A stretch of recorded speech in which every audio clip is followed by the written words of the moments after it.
un pouvoir parallèle, une force occulte, un État dans l'État.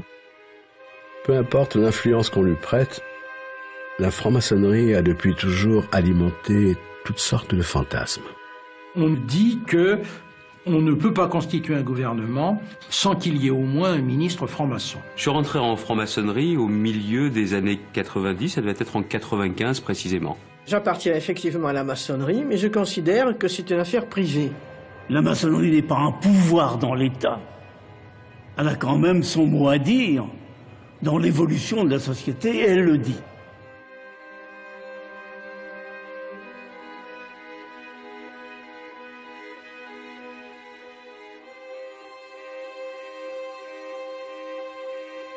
On ne peut pas dire que la franc-maçonnerie en France n'est pas un pouvoir, c'est un pouvoir. Une institution et, a fortiori, un réseau, c'est un peu comme un iceberg. Il y a l'influence visible et puis il y a l'influence invisible. Ce qu'elle pèse aujourd'hui, ce qu'elle veut faire aujourd'hui, ce n'est pas négligeable.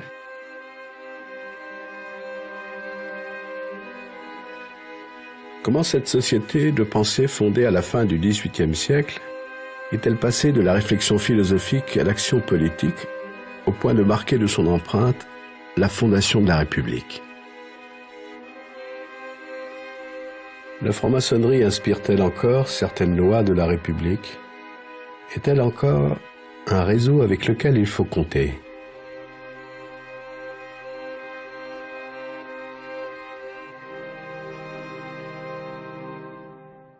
C'est pas des réseaux, ce sont des hommes et des femmes qui partagent des valeurs. Et ensuite, on dit ils se font la courte échelle, mais en réalité, ils se comprennent un peu mieux. La franc-maçonnerie est un laboratoire d'idées et elle n'est que ça. On vient à la Grande Loge nationale française véritablement rechercher une certaine élévation spirituelle et je dirais un certain perfectionnement moral. Je crois qu'on connaît mal la franc-maçonnerie en général et la franc-maçonnerie féminine en particulier. C'est parce qu'on la connaît mal qu'on en a peur. La République et le système ont besoin de gens sûrs et disponibles, ne remettant pas en cause la légitimité de l'État. Alors ce qui est intéressant dans la franc-maçonnerie, c'est qu'elle ne complote pas, paradoxalement. Elle est extrêmement légitimiste. C'est sous le Second Empire que les francs-maçons s'emparent de questions politiques et préparent l'avènement de la Troisième République. Les loges accueillent de nombreux républicains qui luttent contre le régime en place, autoritaire, conservateur et soutenu par l'Église catholique.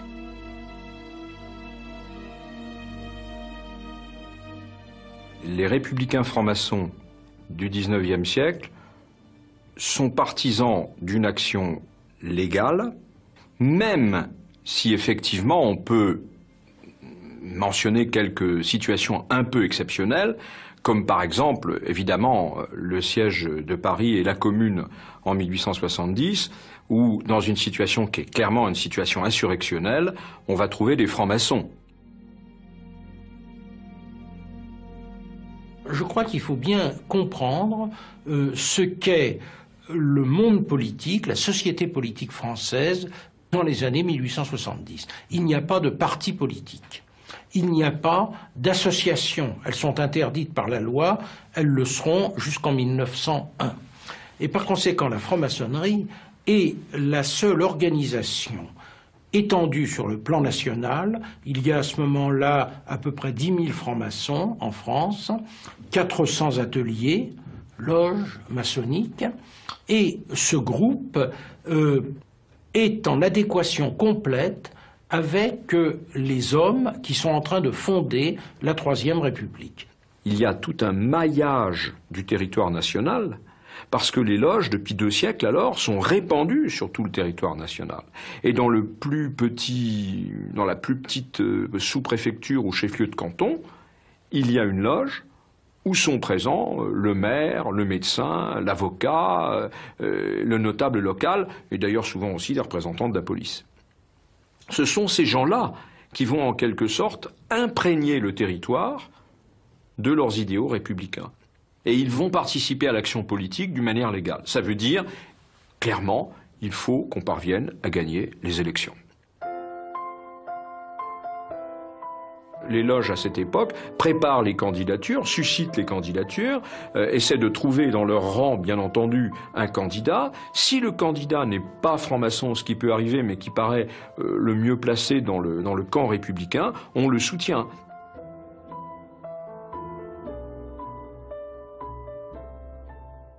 Cette symbiose qui s'établit au sein de l'élite républicaine entre les dirigeants politiques et l'appartenance à la franc-maçonnerie explique que dans les débuts de la Troisième République, une grande partie des ministres, des présidents du Conseil, des présidents de la République eux-mêmes ont appartenu les uns et les autres à la franc-maçonnerie. Il ne faut pas oublier que parmi les fondateurs de la Troisième République, vous avez Gambetta, Jules Ferry, qui sont les deux grands noms de la fondation de la Troisième République, et tous les deux sont francs-maçons. À partir de 1880, les différentes victoires des candidats républicains vont permettre aux francs-maçons d'entrer massivement à la Chambre des députés et au Sénat. Plus d'un tiers des parlementaires est alors franc-maçon. Une partie des sujets de société discutés dans les loges depuis des années vont ainsi devenir des textes de loi de la République.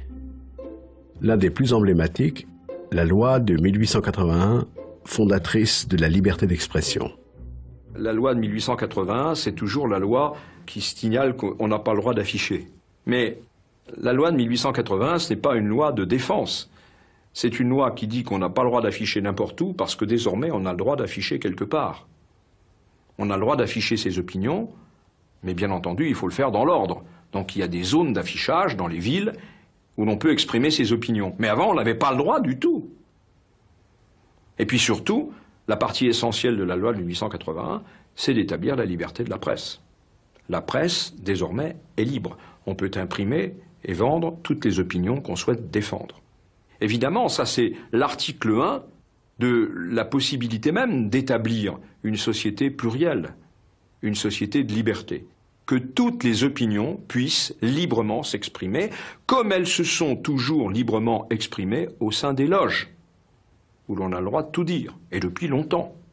Eh bien, il faut que cette pratique de la loge, elle s'ouvre à la société dans son entier. Donc, la loi de 1881, c'est finalement la première pierre de l'édifice de la République maçonnique. C'est une incroyable bouffée de liberté qui déferle sur la France. En 1885, on dénombre la publication à Paris de 1540 titres de journaux. Le quotidien devient un produit de consommation courante, autorisant la circulation des idées, enflammant l'opposition entre les tenants de la République et ceux de l'ordre ancien.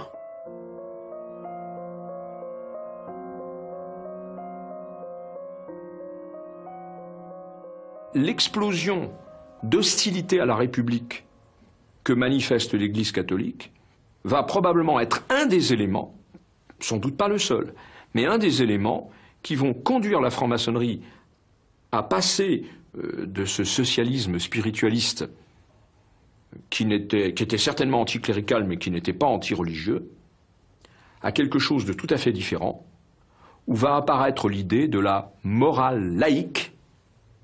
Et c'est à partir de ce moment-là qu'on dit la République sera sociale et laïque. Parce qu'on a finalement acquis la conviction dans les milieux républicains, et singulièrement dans les milieux républicains et maçonniques, qu'on ne pourra jamais plus espérer concilier la République et l'Église catholique.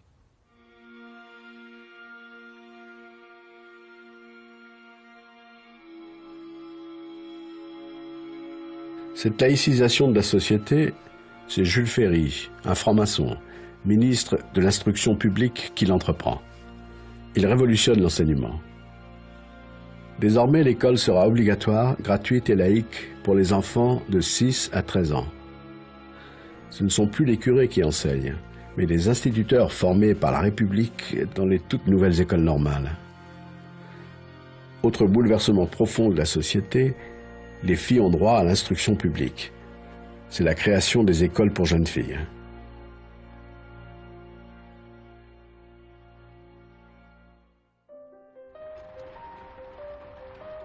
Dans la société française en pleine mutation, l'anticléricalisme devient un véritable combat et fractionne le pays en deux camps, républicains et cléricaux.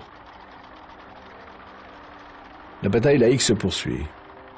Les francs-maçons font voter une loi autorisant le citoyen à choisir ses funérailles, civiles ou religieuses.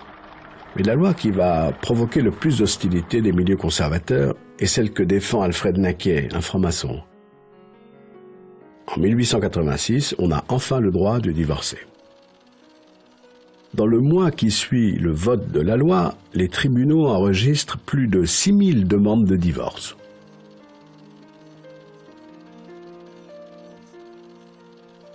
La France s'apprête à clore le 19e siècle et à entrer dans le 20e siècle.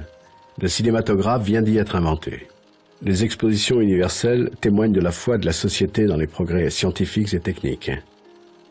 À la Chambre des députés, les francs-maçons dominent. L'une de leurs grandes idées, la liberté d'association, va devenir une loi en 1901 qui doit consolider la construction d'un pays démocratique. Désormais, on a le droit de s'associer et donc de fonder un parti politique. C'est en juin 1901 que se réunit un congrès formateur d'un parti qui se veut républicain, radical et radical-socialiste, c'est-à-dire qui est supposé rassembler toutes les nuances du parti républicain. Quelques 500 comités, des journaux, des élus de toute nature et 155 loges maçonniques, qui sont, avec tous leurs adhérents, membres effectifs du Parti radical. Le Parti radical domine la vie politique française. C'est l'âge d'or de la franc-maçonnerie. Elle est devenue le ciment du nouveau régime que ses adversaires désignent comme la République des frères. Est-ce que cette franc-maçonnerie est en quelque sorte un gouvernement occulte, comme l'affirment par exemple les catholiques, qui en sous-main dirigent la République et dont les hommes au pouvoir ne seraient en quelque sorte que les marionnettes?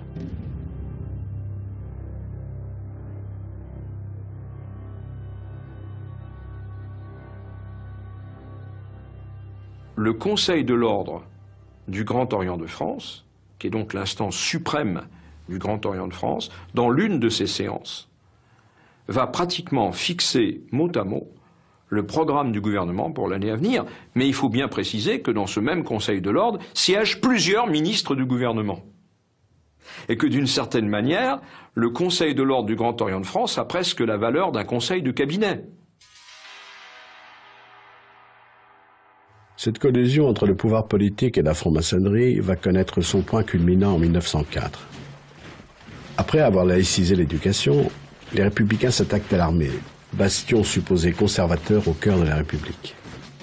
Le général André, ministre de la guerre et franc-maçon, va organiser un système de fichage des officiers dont l'objectif est d'identifier les militaires anti-républicains ou trop ouvertement catholiques.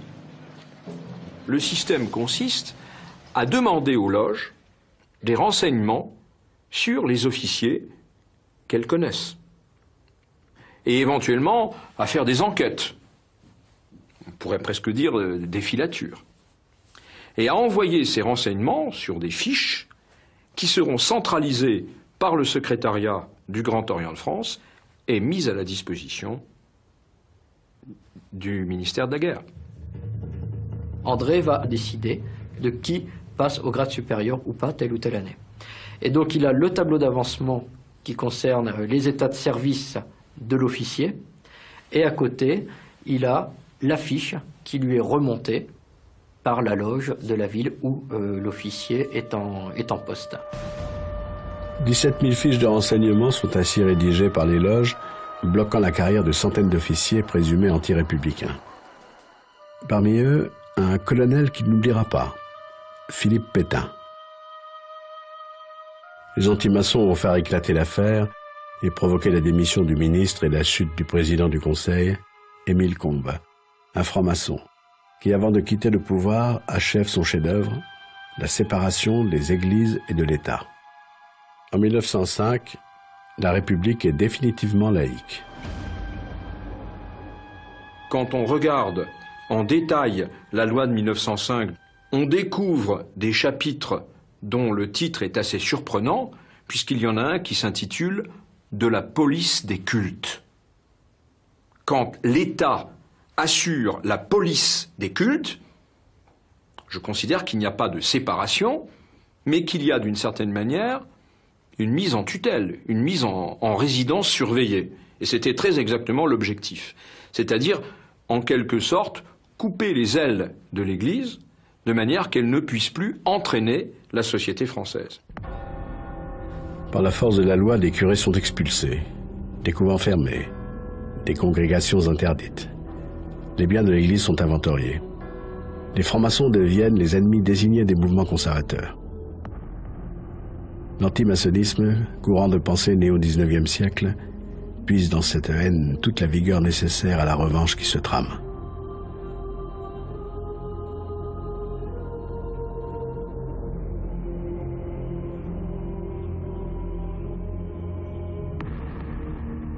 Les francs-maçons sont l'objet d'une triple accusation.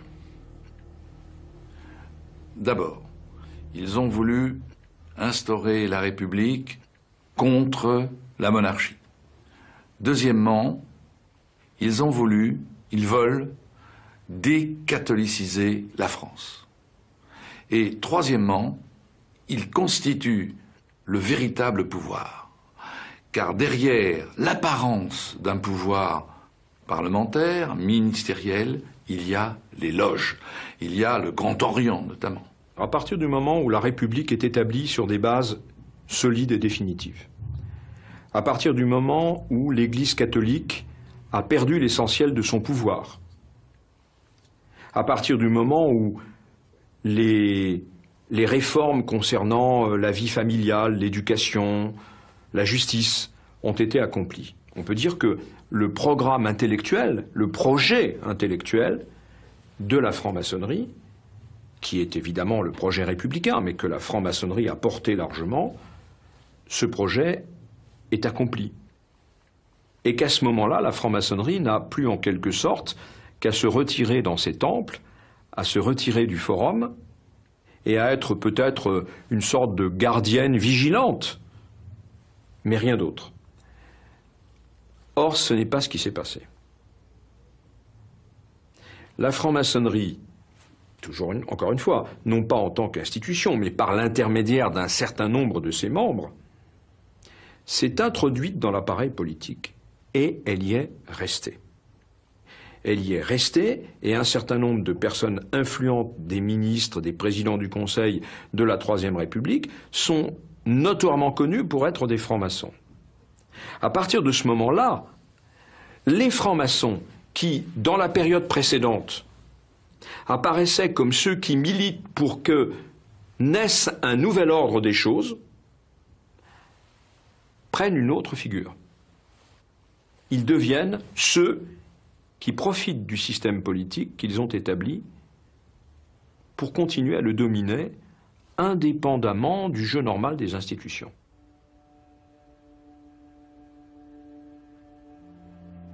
Après la Première Guerre mondiale, l'antimaçonnisme et l'antisémitisme vont se conjuguer et créer un concept redoutable, facile à comprendre pour l'opinion publique, le complot judéo-maçonnique.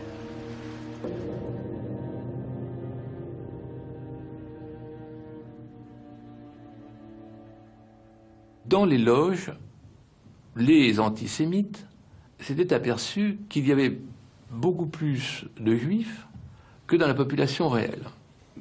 Dans la partie, disons, la plus bourgeoise de cette communauté juive, dont beaucoup sont en France depuis le Moyen-Âge, le progrès de la société les amène parfois à se déjudaïser, à ne plus pratiquer la religion de leurs ancêtres. Et à ce moment-là, la maçonnerie apparaît comme certainement un moyen de s'intégrer plus rapidement à la société française, sans passer par la conversion au catholicisme, au protestantisme. Bon. Alors c'est un phénomène micro-sociologique, mais comme les antisémites et les antimaçonniques se recrutent dans les mêmes milieux, qu'ils ont les mêmes procédures de délire intellectuel, il s'est dit, ça y est, c'est les mêmes. C'est les deux faces du même phénomène.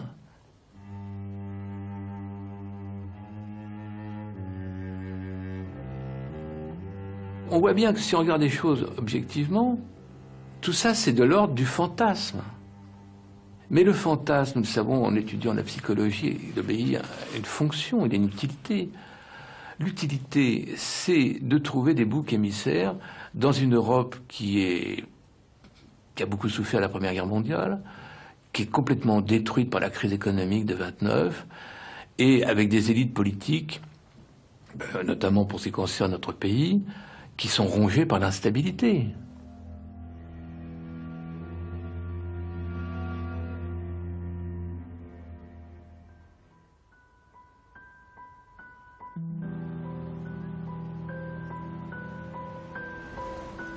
Dans les années 30, les francs-maçons perdent de leur influence sur la politique, alors que le pays s'enfonce dans la crise économique et que les conflits sociaux se durcissent. En 1936, le Grand Orient et son bras politique, le Parti radical, soutiennent la coalition de gauche menée par Léon Blum. La victoire du Front populaire voit le retour éphémère de quelques francs-maçons dans des ministères régaliens, comme l'Intérieur ou l'Éducation nationale.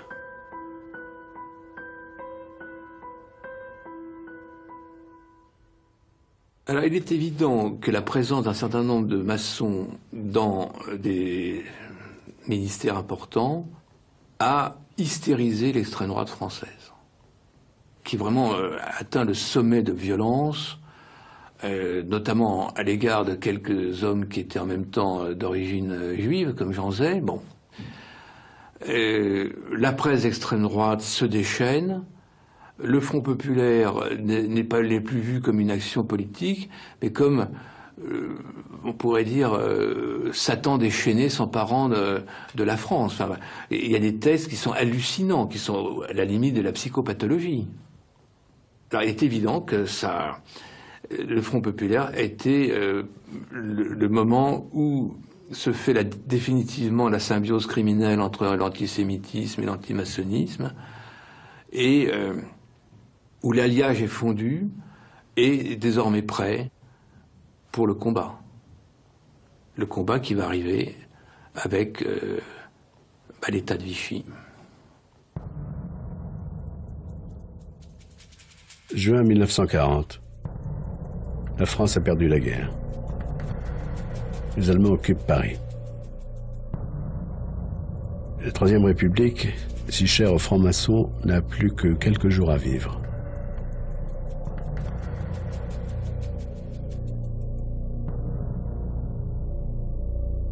Les Allemands rentrent dans Paris. L'une des premières choses qu'ils font, c'est d'occuper le ministère de l'Intérieur, la présidence du Conseil, le ministère de la Défense, qui étaient des lieux stratégiques. Eh bien, le même jour, ils occupent le Grand Orient de France. Parce que dans l'imaginaire des nazis, la franc-maçonnerie, c'était l'âme de la République démocratique. Le 22 juin, l'armistice est signé. La République est à terre, et des parlementaires réfugiés à Vichy lui donnent le coup de grâce. Le vote des pleins pouvoirs à Pétain se fait par la Chambre du Front populaire, on l'oublie souvent mais c'est le cas. Évidemment, elle se fait avec des parlementaires francs-maçons qui croient à la solution Pétain par rapport au désastre. La consolation, c'est que parmi les 80 qui ne les ont pas votés, la très grande majorité est aussi franc-maçonne, donc ça soulage.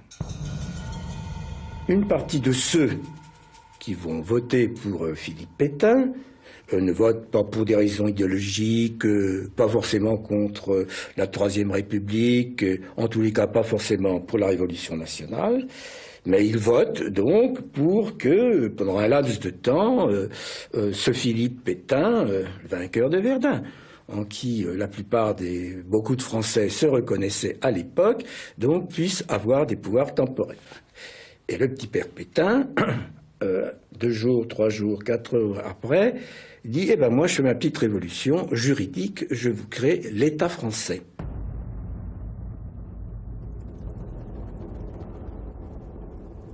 Ce qui est beaucoup plus grave, c'est les milieux qui vont accompagner Pétain. C'est-à-dire qu'avec le maréchal Pétain, arrivent en plein désastre national à la tête du pays les milieux les plus réactionnaires de la vie politique française.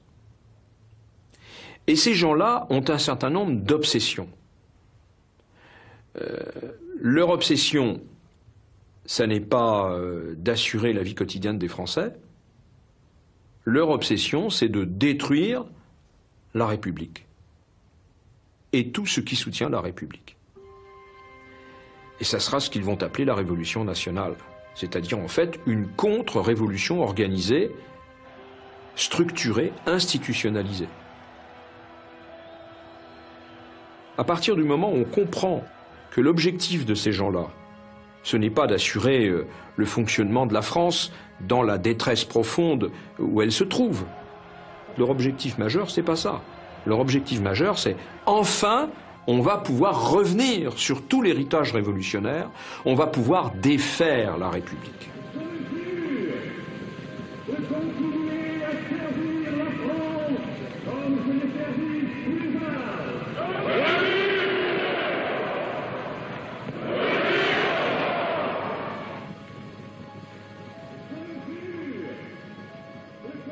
Lors du premier conseil des ministres de l'État français, Pétain fait jurer sur l'honneur à l'ensemble de ses ministres qu'aucun d'eux n'est franc-maçon, et s'il l'a été, que plus rien ne le lie à son ancienne obédience. Il s'agit pour le maréchal d'une véritable obsession qui va devenir l'objet de l'un des tout premiers décrets du nouveau gouvernement. En plein mois d'août 1940, il faut se souvenir de ce qu'est l'état de la France, des millions de gens sur les routes, la détresse absolue, la désorganisation totale. Ce qu'il faut avant tout, c'est assurer la sécurité des personnes, le ravitaillement, le rapatriement des biens et des personnes. Eh bien, qu'est-ce que fait le gouvernement de Vichy? Au milieu du mois d'août 1940, il publie un décret qui dissout la franc-maçonnerie. Comme si c'était une urgence absolue. La disproportion ahurissante entre l'état catastrophique du pays, qui vient de subir la plus gigantesque défaite militaire de son histoire, et cette décision, nous allons dissoudre la franc-maçonnerie, la disproportion est tellement monstrueuse qu'il faut s'interroger. La précipitation à prendre des mesures antimaçonniques est l'illustration de la profondeur de la haine. D'ailleurs, à cette époque-là, le maréchal Pétain a une phrase qui est terrible. Il dit « Un juif n'est pas responsable de sa naissance, un franc-maçon l'est toujours de ses choix ». Terrible ironie de l'histoire, c'est un franc-maçon repenti, Michel Pérouton, ministre de l'Intérieur, qui est chargé de la mise en application des décrets antimaçonniques. Il le fera avec zèle et une bonne connaissance du dossier. Toute la machine administrative s'est mise en branle à partir de là, alors à la fois du côté des préfets, des maires et des services de police. Et ça a été le point de départ de la création du service des sociétés secrètes. Et il s'agissait essentiellement d'avoir un fichier le plus complet possible des francs-maçons. En quelques mois, l'administration fait remonter au service des sociétés secrètes des milliers de noms de francs-maçons. Un deuxième décret ordonne, en août 1941, la publication de tous ces noms au journal officiel, les désignant ainsi à leurs concitoyens.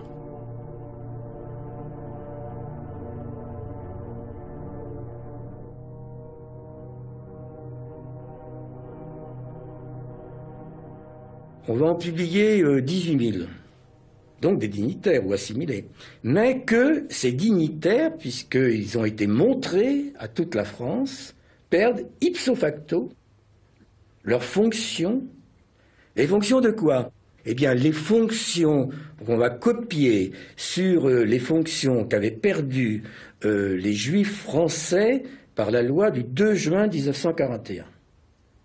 C'est-à-dire toutes les fonctions électives ou les fonctions de la haute administration publique ou assimilées. Il y a un modèle, c'est ces interdictions faites aux Juifs par la loi du 2 juin 1941. Eh bien, les maçons sera pareil. Et ça leur est interdit. Et en tous les cas, comme pour les Juifs, ils perdent la possibilité d'être fonctionnaires. Et s'ils étaient fonctionnaires, ils étaient démis d'office dans les 2 mois.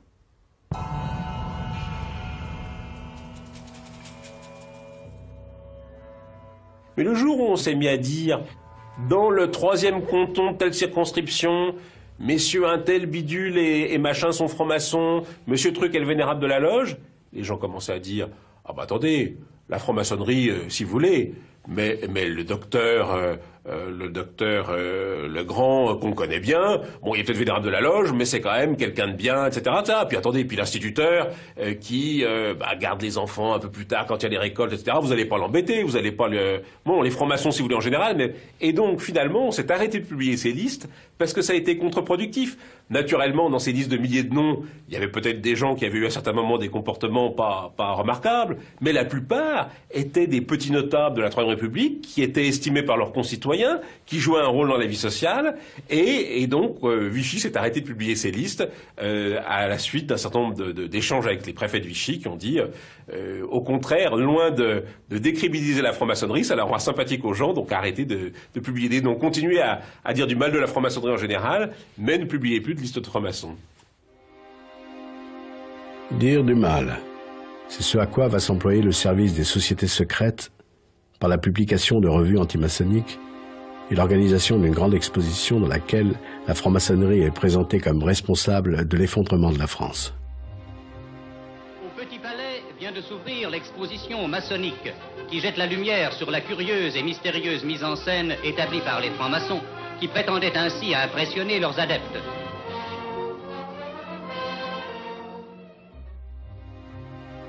La même année, le gouvernement français commande la réalisation d'un film de propagande au titre évocateur « Forces occultes ».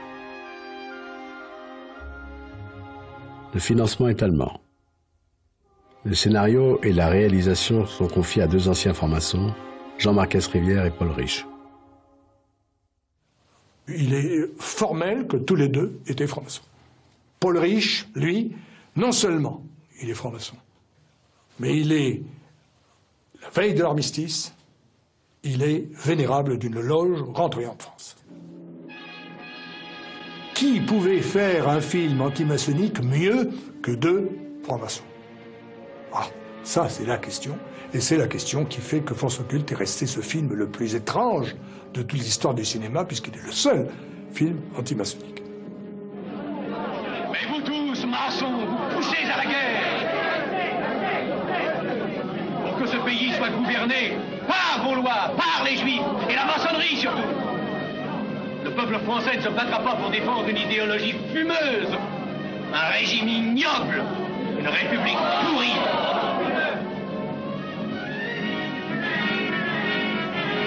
Vous êtes tous des menteurs et des faussaires. Il sort au cinéma des Champs-Élysées à Paris et il a un succès public. 219 000 personnes, spectateurs la première semaine. 299 000 la deuxième semaine. Il n'y a pas une critique qui dit « c'est dégueulasse ce qu'on vend, ce qu'on nous montre ». Il n'y en a pas. Il n'y en a pas.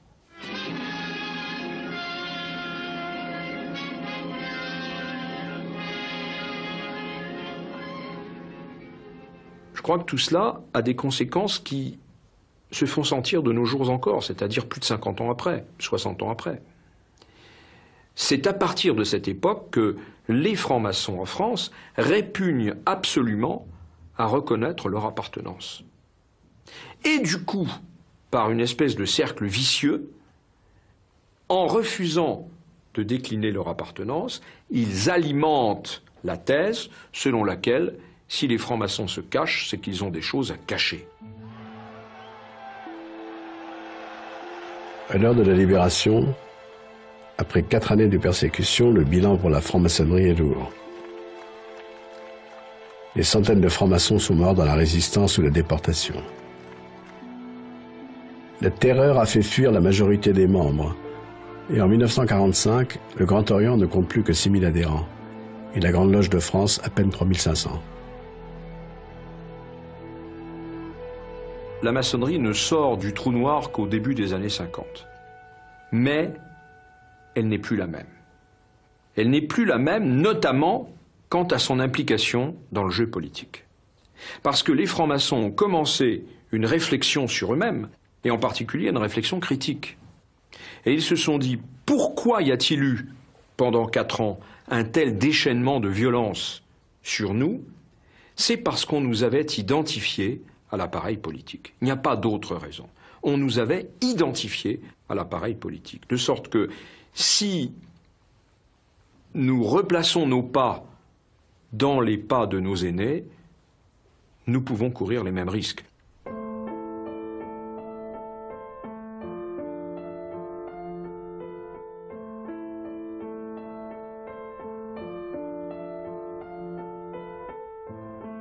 La France se reconstruit. Avec l'avènement de la 4e République, c'est le retour du régime des partis aux majorités mouvantes et instables. Toute préoccupée à régénérer ses forces vives, la franc-maçonnerie n'a plus de véritable influence sur les institutions de la République.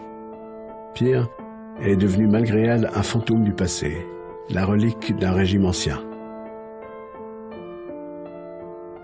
La 4e République, contrairement à la 3e, est ouverte aux catholiques. Pourquoi? Parce que ce qui crée désormais la légitimité républicaine, ce n'est plus la laïcité, même s'il faut être laïque, naturellement, c'est la résistance. La France libre, la résistance. Quand un homme, une femme, puisque désormais les femmes ont le droit de vote, ont été de la résistance, soit derrière De Gaulle, soit derrière les mouvements de résistance, ils sont légitimés. Et c'est ainsi que le grand parti nouveau, c'est le MRP, le Mouvement républicain populaire, qui est un parti confessionnel, qui ne veut pas être un parti catholique ou un parti chrétien, mais bon, il n'empêche que c'est quand même un parti qui est dirigé par des démocrates chrétiens qui ont tous été plus ou moins dans des mouvements de jeunesse catholiques et qui pendant la guerre ont été des résistants. Désormais, les groupes qui dominent la vie politique française n'ont pas de rapport étroit, voire pas de rapport du tout, voire ne peuvent pas avoir de rapport avec la franc-maçonnerie. C'est le cas du Parti communiste qui a le vent en poupe depuis 1945 et qui, depuis les 21 conditions, interdit depuis 1923 toute appartenance à la franc-maçonnerie.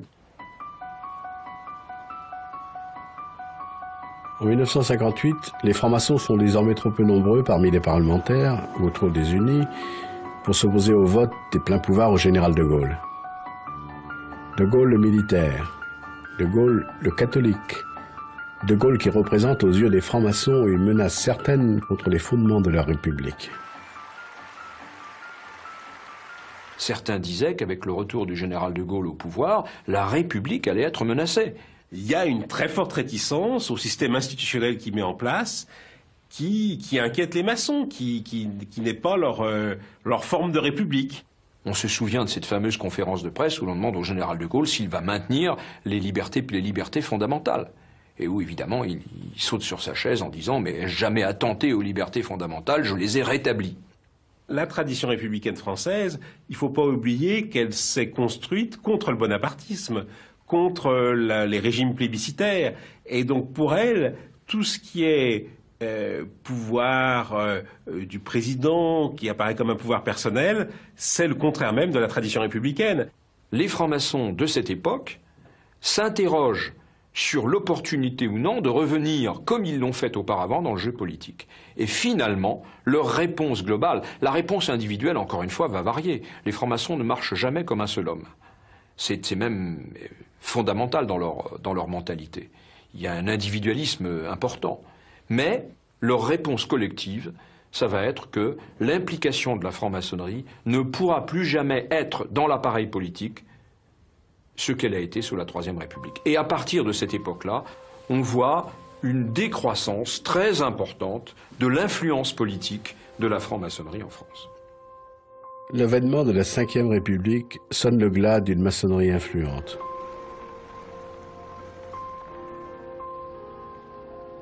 Dans les différents gouvernements du général de Gaulle, peu de francs-maçons, à l'exception de Philippe de Chartres, ministre de l'Équipement et du Logement. Le général savait que j'étais maçon, il savait que je ne serais pas l'œil de Moscou du Grand Orient de France à l'intérieur de son gouvernement et que mes capacités ne seraient pas toutes concentrées vers une volonté de changer le gouvernement en fonction des oukases du Grand Orient. Tout le temps où j'ai été ministre du général et de Georges Pompidou, j'étais vénérable de ma loge, la loge Paris. Et pendant tout ce temps, 2 fois par mois, je présidais ma loge et tout le monde le savait, les renseignements généraux le savaient. Et pour qu'on ne l'ignore pas, je me faisais conduire en voiture et je laissais devant la porte du Grand Orient ma cocarde allumée. Ce qui montre que le secret maçonnique, n'est-ce pas, est lui aussi un mythe. Dans les années 60 et 70, la franc-maçonnerie a probablement trouvé un nouveau moyen de s'insérer dans le jeu politique, en se réservant quelques dossiers. Il ne s'agit plus de parler des grandes réformes de l'État, mais de se réserver quelques dossiers où elle estime avoir une légitimité. C'est ainsi qu'on sait, par exemple, que des loges ont été très actives et des francs-maçons ont été très actifs pour le vote de la loi sur la contraception ou pour le vote de la loi sur l'avortement. On citait tous à ce moment-là l'exemple de Lucien Neuwirth, parce que Lucien Neuwirth s'est imposé dans la lutte pour la libéralisation de la pilule. On s'est mis à dire, mais pourquoi est-ce que c'est lui qui a défendu ce projet? Alors d'autres nous ont dit, parce que le projet avait été inscrit à l'ordre du jour des travaux de la maçonnerie dans les années précédentes. Bon, c'est à ce moment-là, si vous voulez, qu'on s'est tous mis un peu, tous les journalistes, on s'est mis à découvrir la franc-maçonnerie, pour ceux d'entre nous qui ne la connaissaient pas, et à parler de ça.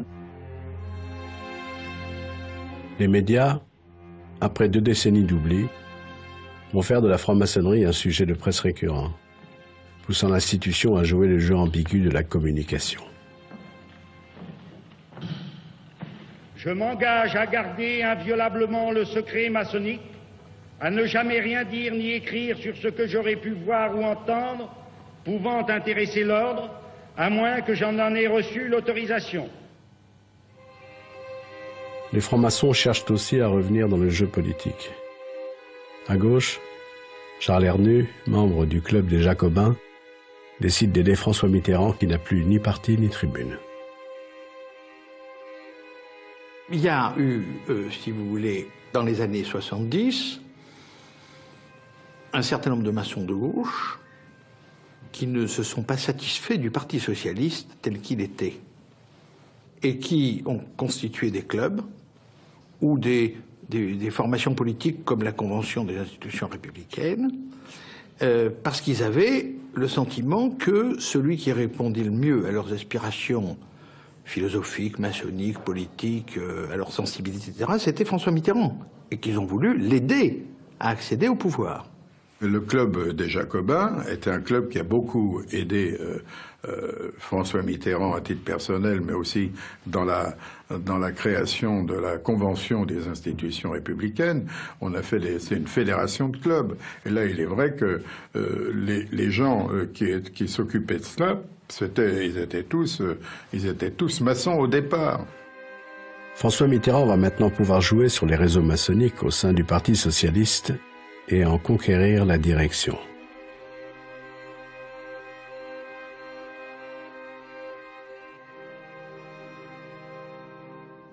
François Mitterrand, par les positions qui avaient été les siennes, par les combats qui avaient été les siens, etc., présentait toutes les garanties de républicanisme et de laïcité qu'il fallait, ce qui n'était pas le cas de Michel Rocard. Donc, effectivement, en 81, les maçons, enfin certains d'entre eux en tout cas, à gauche, ont plutôt penché en faveur de François Mitterrand. Mai 1981. François Mitterrand est élu président de la République sur un programme politique de 110 propositions censées changer la vie. Pour les francs-maçons qui l'ont soutenu, c'est un retour en grâce. Les 110 propositions sont toutes nourries du projet socialiste et de la main de François Mitterrand, et bien évidemment, la plupart sont issus des idées qui avaient été données dès le début des années 70 par les loges. Par contre, il y a un modus vivendi sur le fait que les idées qu'on donne, c'est des idées qu'on applique si on gagne.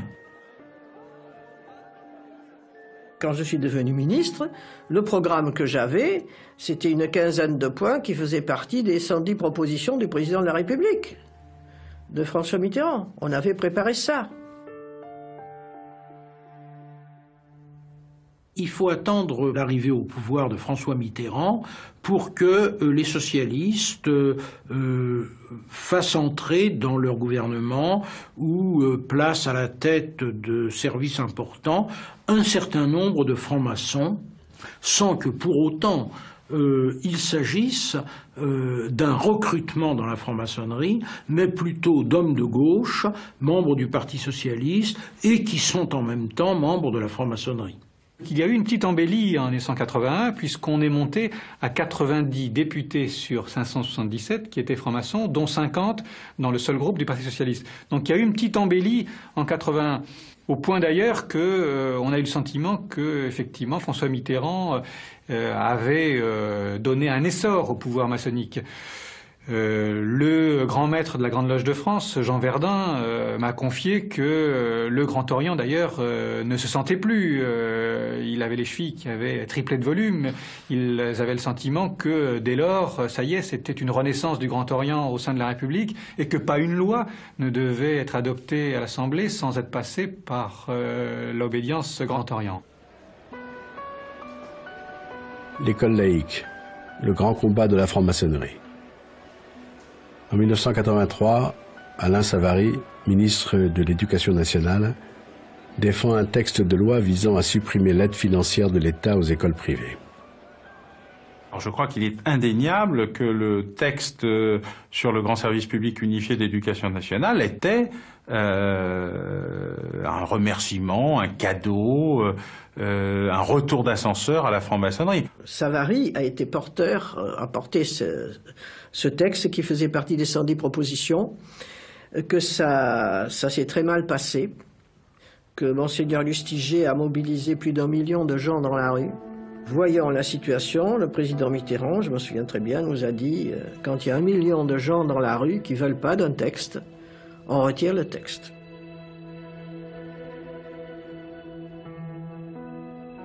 Les francs-maçons cherchent toujours à comprendre pourquoi ils ont échoué en 1983. Ce sujet n'est toujours pas passé. C'est la petite histoire qui ne passe pas, une aigreur permanente. Pourquoi, alors que sur le terrain politique, les idées maçonniques portées par la gauche avaient obtenu la majorité à l'Assemblée, l'élection de François Mitterrand, l'abolition de la peine de mort, la libéralisation des ondes, de la radio-télévision, tout le programme y était passé. Et sur ce terrain-là, qui était le cœur du message de la fin de la guerre avec l'Église catholique, non seulement ça ne passait pas, mais en plus la révolte d'une partie importante de la population transformait la tentative en désastre politique, en même temps d'ailleurs que c'était l'interruption de l'ensemble des réformes. 83, hein, c'est la fin de 81 et c'est le début de la gestion de la crise. Et je crois que là, la maçonnerie est soudain entrée dans une phase qui l'a amenée à sa grande crise de 1995, c'est-à-dire à quoi on sert. Dans les années 2000, la franc-maçonnerie cherche une nouvelle place dans le débat public. Elle sera désormais à découvert et le pouvoir politique s'autorise à la consulter. Mesdames et messieurs les grands maîtres, mesdames, messieurs, je suis heureux de recevoir aujourd'hui les représentants d'une tradition philosophique qui a pris une part si importante en France et dans le monde à l'élaboration et à la diffusion des idées républicaines. Au moment de l'affaire du voile islamique dans les écoles, la franc-maçonnerie, vigie de la laïcité, revient au premier plan. Beaucoup de maçons étaient favorables à la loi sur le voile à l'école pour protéger nos enfants de ce qui était utilisé comme un élément de religion et comme un bélier pour enfoncer essentiellement des principes républicains. Et nous partions du principe que nous souhaitions absolument, et coûte que coûte, protéger les consciences en formation, notre jeunesse, de toute influence extérieure, essentiellement religieuse. De toute façon, c'est un sujet qui est devant nous. L'application, la préservation de la laïcité dans notre façon de vivre ensemble. Donc la maçonnerie aura un cheval de bataille, quoi qu'il arrive à l'avenir, sur ce sujet. Par un étonnant paradoxe, plus la franc-maçonnerie a perdu de son influence réelle sur le pouvoir, plus son influence fantasmée est montée en puissance. Comment va-t-on faire croire aujourd'hui que dans une France de 65 millions d'habitants, les 120 000 maçons répartis en 12 obédiences qui n'arrêtent pas de se tirailler entre elles dirigent ce pays? Alors, le nombre de parlementaires francs-maçons, Assemblée, Sénat, Parlement européen, est d'environ 10% de l'effectif, c'est-à-dire il y a environ 1 millier de parlementaires tout compris, ça fait à peu près 10% de l'effectif. Aujourd'hui, le pouvoir n'est plus dans les obédiences. Il est dans la République, dans les partis politiques qui font, depuis la Ve République clairement, mais même forcément depuis la 4e, le pouvoir républicain. Je sais bien que quand la gauche affronte la droite, il y a des francs-maçons partout. Donc si c'était si facile, si c'était un réseau, il n'y aurait pas de gauche, il n'y aurait pas de droite, il y aurait les francs-maçons et les autres. C'est pas le cas. Voilà, c'est pas le cas. Pourtant, la franc-maçonnerie se porte bien. Le Grand Orient de France et la Grande Loge nationale de France se livrent à une véritable concurrence. Alors, la franc-maçonnerie n'est-elle qu'une boîte à idées? Une gardienne du temple républicain? Où se situe aujourd'hui le pouvoir maçonnique? La franc-maçonnerie aujourd'hui encore possède de nombreux fiefs, de nombreux lieux de pouvoir dans lesquels elle est très influente et qui sont quelquefois des lieux où s'exerce le pouvoir régalien. Je pense au ministère de l'Intérieur où en gros on peut dire qu'un commissaire de police sur 4 et à l'échelon du dessus, un contrôleur général sur 2 est franc-maçon. Elle progresse essentiellement dans les milieux d'affaires que sont les chefs d'entreprise, les cadres supérieurs d'entreprise, éventuellement les notaires, les avocats. Et là, effectivement, ça déplace le pouvoir politique. C'est plus le pouvoir politique traditionnel, mais c'est le pouvoir politique au sens sociétal, économique. Il y a également toutes les entreprises publiques ou ex-publiques, c'est-à-dire EDF, La Poste, Air France, mais aussi les banques ex-nationalisées, tout le secteur mutualiste, où les réseaux francs-maçons jouent un rôle considérable. S'organiser en réseau, ça ne veut pas dire être un réseau qui prend un pouvoir ou qui va mettre la main sur tel homme politique ou sur tel président de la République. Moi, je vous prends un exemple. Mon père a été grand maître du Grand Orient. C'était un homme d'influence, c'était un homme convaincu, et qui, je crois, a appliqué dans son entreprise sa vision maçonnique, de solidarité, et puis ça tombait bien, puisque la structure coopérative ou mutualiste répond parfaitement aux objectifs maçonniques de travail en commun. Il se trouve qu'il était de la promo de Sciences Po de Chirac. Sophie Coignard dans son livre d'ailleurs, et puis c'est connu de tous, on dit chaque président de la République avait son grand maître, et on dit Barouin était le grand maître de Chirac. C'était d'abord des amis, qui partageaient ensuite des valeurs certaines sur certains points, qui étaient en opposition sur d'autres, qui se comprenaient.